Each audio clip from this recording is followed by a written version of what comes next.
আকিকা না দিলে কি শিশুর বিপদ কাটে না? আকিকা না দিলে শিশুর বিপদ কাটে না এমন কোনো কথা কোরআন হাদিসে নাই। তবে আকিকা দেওয়া এটা গুরুত্বপূর্ণ একটা আমল।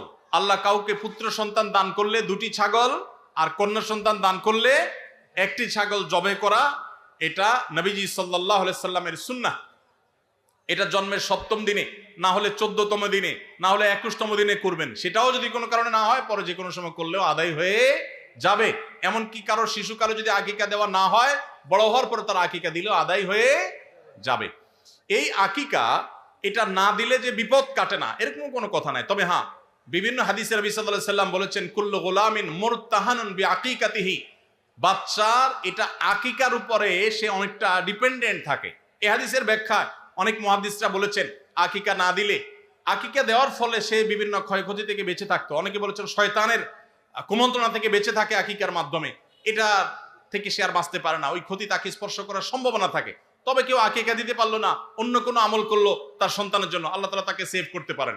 এমন কোনো কথা নাই যে আকিকা না দিলেই তার সন্তানের বিপদ কাটবে না। তবে আকিকা দেওয়া উচিত, এর মাধ্যমে সন্তান নানাভাবে উপকৃত হয়, নানাভাবে সেভ থাকে, নিরাপদে থাকে। আল্লাহ আমাদের যাদের সামর্থ্য দিচ্ছে তাদেরকে আমল করার তৌফিক দান করুন।